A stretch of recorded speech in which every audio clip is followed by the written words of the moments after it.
Bismillah, Assalamualaikum warahmatullahi wabarakatuh. Hello everyone, perkenalkan saya Aulia Zakia Almardiah, mahasiswa Psikologi Universitas Muhammadiyah Bandung dengan NIM 210207028. Adapun maksud, tujuan, alasan kenapa saya bikin video ini ya secara khusus itu untuk memenuhi tugas pada mata kuliah Psikologi Kepribadian 2 yang diampu oleh Ibu Irianti Usman.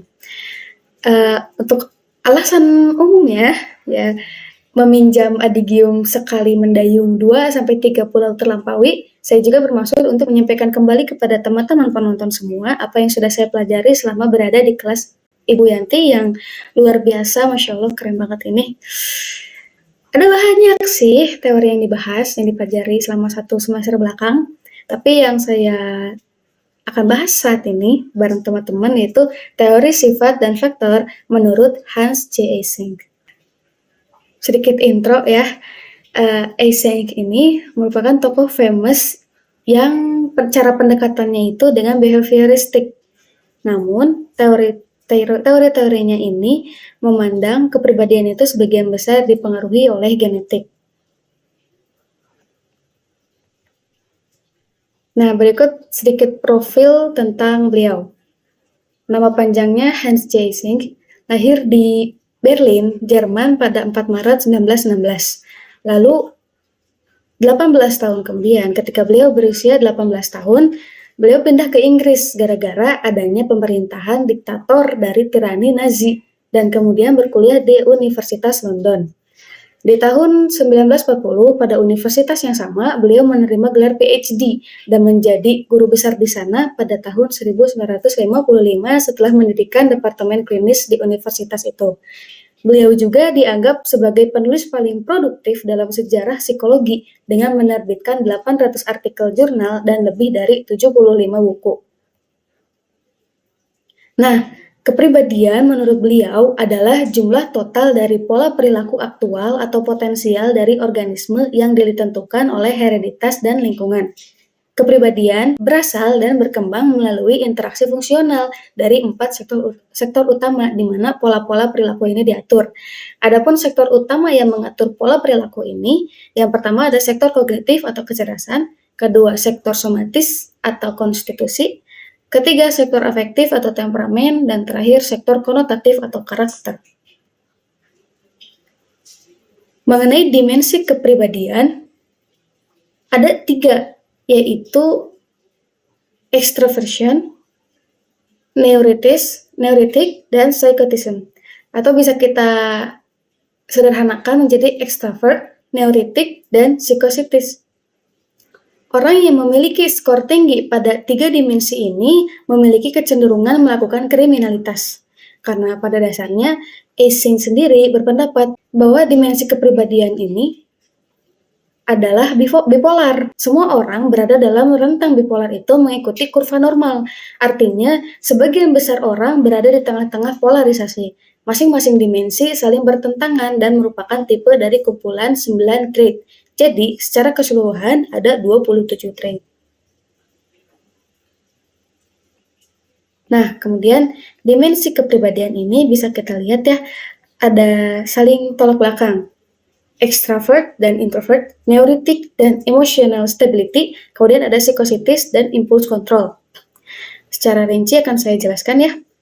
Jadi, extroversion dan introversion ini, yang secara singkatnya kita bisa sebut extrovert-introvert, itu awalnya dicetuskan oleh seorang psikolog bernama Carl Gustav Jung, yang kemudian dikembangkan kembali oleh Eysenck dengan lebih rinci dan lebih jelas dan luas pemahamannya. Extrovert adalah individu yang mudah bergaul dan impulsif yang menyukai kegembiraan dan berorientasi pada realitas eksternal. Sedangkan introvert adalah individu yang pendiam dan introspektif yang berorientasi pada realitas batin dan lebih menyukai kehidupan yang teratur. Sebenarnya ada sedikit kesalahpahaman yang dipahami masyarakat tentang introvert atau extrovert ini. Kebanyakan orang menganggap bahwa extrovert itu orangnya senang bergaul, senang main, sedangkan orang introvert itu orangnya pendiam dan jarang bersosialisasi. Padahal bukan demikian. Extrovert ataupun introvert ini merupakan sumber dari energi. Orang ekstrovert itu sumber energinya tercharge atau terisi ketika berinteraksi dengan orang lain, dengan banyak orang dan melakukan aktivitas bersama. Sedangkan orang introvert itu energinya bisa pulih kembali ketika dia melakukan kegiatan sendiri. Kenapa bisa terjadi? Karena Eysenck sendiri berpendapat bahwa faktor yang membedakan antara ekstrovert dan introvert adalah tingkatan rangsangan kortikal atau CAL, Cortical Arousal Level, suatu kondisi fisiologis yang sebagian besar diwariskan genetik daripada dipelajari. CAL ini adalah gambaran bagaimana korteks mereaksi stimulus indrawi. CAL tingkat rendah artinya korteks tidak peka, reaksinya lemah. Sebaliknya, CAL yang tinggi, korteksnya mudah terangsang untuk bereaksi. Orang yang ekstrovert, CAL-nya rendah sehingga ia membutuhkan lebih banyak rangsangan indrawi untuk mengaktifkan korteksnya. Sebaliknya, orang yang introvert, CAL-nya tinggi, dia hanya membutuhkan sedikit rangsangan untuk mengaktifkan korteksnya. Sehingga orang yang introvert cenderung menarik diri, menghindari diri dari riuh rendah situasi di sekelilingnya yang dapat membuatnya kelebihan rangsangan korteks. Sementara orang ekstrovert memilih berpartisipasi dalam kegiatan bersama karena membutuhkan lebih banyak rangsangan korteks. Karena introvert dan ekstrovert ini merupakan sifat dasar yang menjadi bawaan kita dan sudah menjadi turunan atau genetik dari orang tua, kita tidak bisa merubah sifat dasar ini dari introvert ke extrovert ataupun extrovert ke introvert. Namun, kita bisa melakukan coping atau merubah perilaku ketika berinteraksi dengan orang lain. Biasanya coping ini dilakukan ketika kita mendapatkan tuntutan sosial. Namun, dalam memulihkan energi sendiri biasanya akan kembali ke sifat bawaannya yang semula. Kemudian, ada neurotic dan lawannya emotional stability. Neurotic dalam pandangan Eysenck adalah individu yang tidak stabil secara emosional. Beberapa memiliki ketakutan yang tidak masuk akal terhadap objek, tempat, orang, hewan, ruang terbuka, atau ketinggian. Orang lain mungkin menunjukkan gejala obsesif atau impulsif. Ciri khas dari gangguan bagi kebanyakan neurotik adalah tingkat kecemasan yang tidak proporsional dengan realitas situasi. Jadi bisa dikatakan jika seseorang memiliki poin tinggi pada neurotik ini, berarti ia menunjukkan gejala-gejala yang telah disebutkan tadi. Dan kebalikannya, jika nilainya itu rendah pada tesnya, maka individu tersebut memiliki emosional yang stabil. Selanjutnya, psikotik yang berkebalikan dengan impuls kontrol. Psikotik umumnya berbeda dari neurotik dalam tingkat keparahan gangguannya, menunjukkan jenis psikopatologi yang paling parah. Psikotik dapat menjadi tidak peka terhadap orang lain, bermusuhan, kejam, dan tidak manusiawi, dengan kebutuhan yang kuat untuk membodohi orang dan membuat mereka menjadi kesal.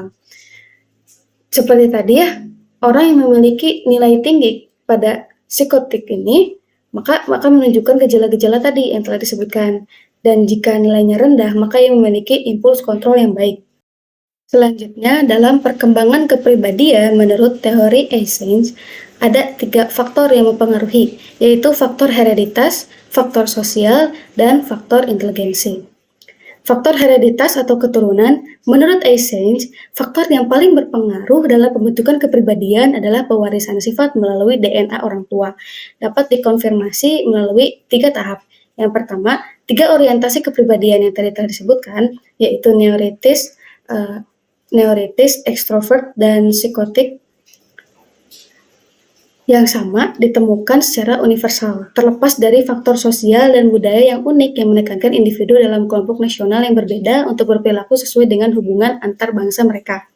Kemudian tahap yang kedua, ciri-ciri ini menunjukkan stabilitas dalam individu tertentu selama periode waktu yang lama, di mana berbagai pengalaman terjadi tanpa cukup memodifikasi respon dasar. Kemudian yang ketiga, bukti yang diberikan oleh penelitian konsisten dengan hipotesis. Sedangkan pada faktor kedua ya teman-teman, perilaku sosial dimediasi oleh hati nurani yang didefinisikan sebagai jumlah total dari respon yang dipelajari atau dikondisikan individu. Individu yang mempelajari perilaku yang bertentangan dengan keinginan mereka sendiri untuk menghindari hukuman dari figur otoritas, seperti orang tua dan guru. Contohnya, misalkan kita pulang dari kampus nih, pengennya itu tiduran, rebahan sambil scrolling HP, terus tidur. Sedangkan kan orang tua pengennya kita merapikan dulu, berganti baju, merapikan barang-barang, dan sebagainya. Maka untuk menghindari hukuman seperti contohnya itu adalah pemilahan, maka kita pun mau nggak mau harus merubah perilaku. Mau nggak mau yang tadinya rebahan, sebelum rebahan kita rapihin dulu lah barang-barangnya gitu, atau ganti baju apa gimana gitu. Yang terakhir adalah faktor inteligensi. Meskipun Eysenck sendiri tidak secara formal memasukkan kecerdasan dalam tipologinya, beliau berpendapat dengan kuat bahwa sebagai aspek utama kepribadian, kecerdasan harus dipertimbangkan dalam setiap diskusi tentang proses sosialisasi. Eysenck berpendapat bahwa seperti ketiga tipe utama, kecerdasan memiliki akar genetik yang kuat, tetapi perkembangannya dapat diubah oleh pengaruh lingkungan. Berdasarkan penelitian, Eysenck menyimpulkan bahwa sekitar 80% kecerdasan manusia diwariskan, sedangkan 20% dapat dikaitkan dengan pengaruh lingkungan. Kemudian, ada teknik assessment. Yang pertama itu ada APQ, Eysenck Personality Questionnaire. Tes ini digunakan untuk mengukur 3 aspek, yaitu E, N, dan P. Neuritis, psikotis, dan extrovert. Kemudian ada tes JP, Junior Eysenck Personality Inventory, yang diperuntukkan untuk anak usia 7-16 tahun. Yang ketiga ada APKR, Eysenck Personality Questionnaire Revisit, dilakukan untuk merevisi skala psikotis. Keempat ada AP, Eysenck Personality Inventory sebagai lay scale, extroversion, dan neuroticism. Yang terakhir ada EGG. Teman-teman bisa baca sendiri ya di sini karena saya agak kesulitan membacanya. Electroencephalogram ya gitulah. Yang digunakan tes ini untuk mengukur tingkat arousal. Oke, mungkin cukup demikian yang bisa saya sampaikan.